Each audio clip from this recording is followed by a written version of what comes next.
कक्षा 8वीं विषय गणित अध्याय 2 घातांक। आज हम आपको अध्याय 2 से घातांक संबंधी कुछ महत्वपूर्ण नियमों के संबंध में आपको जानकारी देंगे। घातांक यह नियम बहुत ही महत्वपूर्ण है। यदि आप गणित में अधिक अंक चाहते हैं, गणित विषय पर अपनी पकड़ मजबूत रखना चाहते हैं, गणित पर अपनी श्रेष्ठता साबित करना चाहते हैं, तो घातांक के नियमों को वर्ग एवं घन की भांति हमेशा के लिए याद रखना होगा।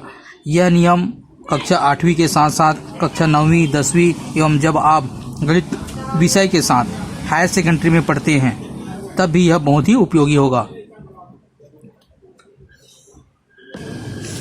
तथा जब आप गणित संबंधी बातों का अध्ययन करेंगे या आगे चलकर कोई कंपटीशन एग्जाम दिलाएंगे तब भी यह नियम आपके लिए काम आएगा।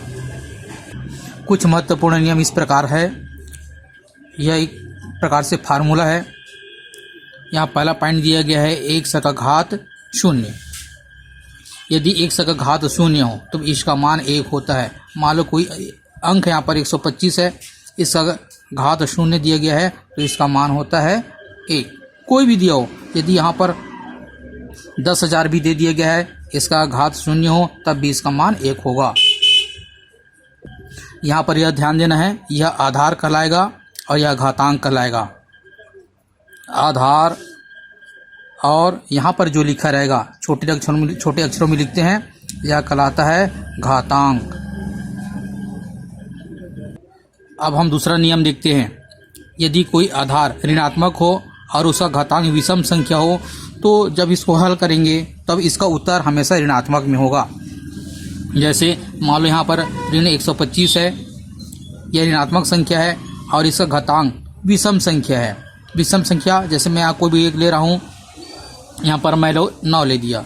9 विषम संख्या है, इसका जो उत्तर निकलेगा वह ऋणात्मक में होगा।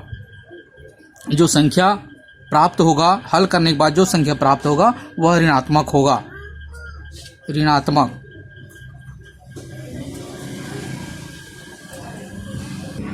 इसके बाद हम तीसरा पॉइंट देखते हैं।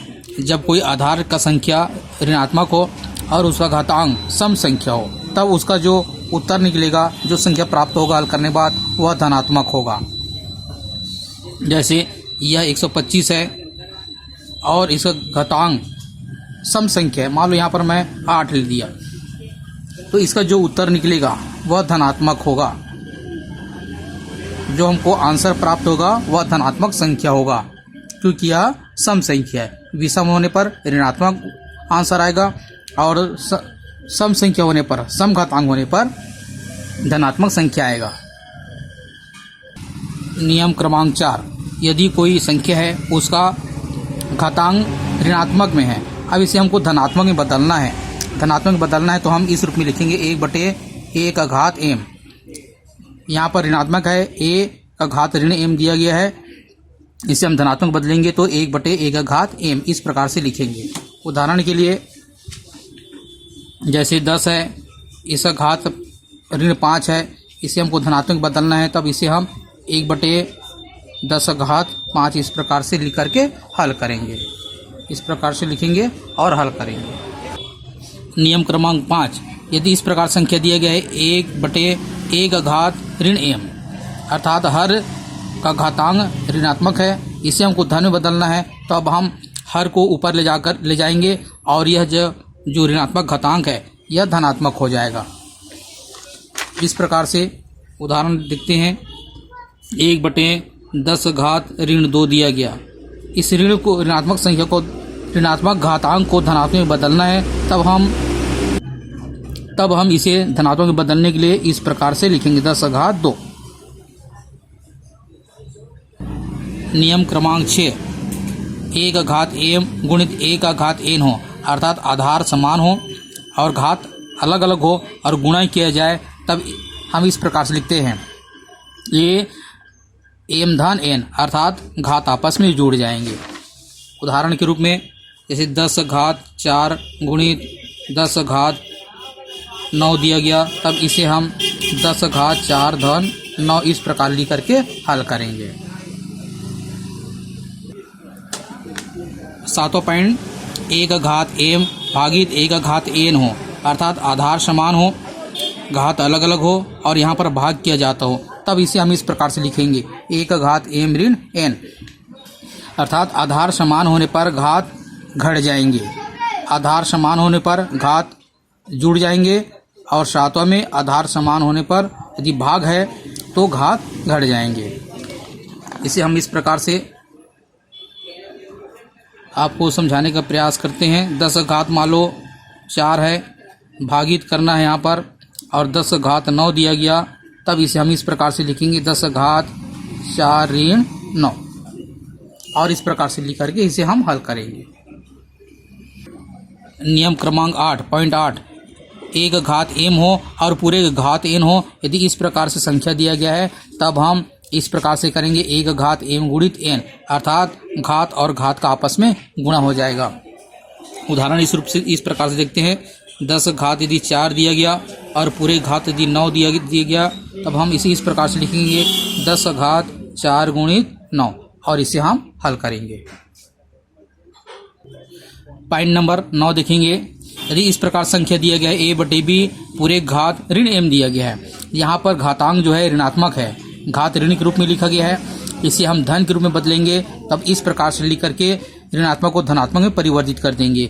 a बटे b है, यहाँ b बटे a कर देंगे, अंश को हर में ले जाएंगे और हर को अंश में ले जाएंगे, इस प्रकार से ऋण संख्या धन हो जाएगा, अतः ऋणात्मक धनात्मक में बदल जाएगा। उदाहरण के लिए जैसे 4 बटे 5 यहाँ पर है, इसका घात मान लो दिया गया ऋण 3, इसे हम ऋणात्मक को धनात्मक में बदलने के लिए 5 बटे 4 का घात लिखेंगे 3, इस प्रकार से ऋण धन में बदल गया। 4 बटे 5 था, यहाँ 5 बटे 4 हो गया। पॉइंट नंबर 10, यदि a बटे b और पूरे घात m लिखा हो तब हम इसे इस रूप में लिखते हैं, अर्थात यह a का भी घात m है और b का भी घात m है, तो इस प्रकार से a का घात m b का घात m इस प्रकार से लिखेंगे। यहाँ पर उदाहरण देखेंगे, मान लो 4 बटे 5 है, पूरे घात 3 दिया गया, अर्थात 4 के घात भी यह 3 है और तथा 5 का घात भी 3 ही होगा, तो इस प्रकार 4 बटे 5 है तो 4 घात 3 और 5 का घात 3, इस प्रकार से लिख करके हम प्रश्न को हल कर सकते हैं। पॉइंट नंबर 11, a का घात m हो गुणित b का घात m हो, यहाँ पर देखेंगे आधार अलग अलग है परंतु घात एक समान है, घात एक समान है और आधार अलग अलग है, तो इस स्थिति में हम आधार का गुणा कर देंगे a b और पूरे घात m, इस प्रकार से लिख करके प्रश्न को हल कर सकते हैं।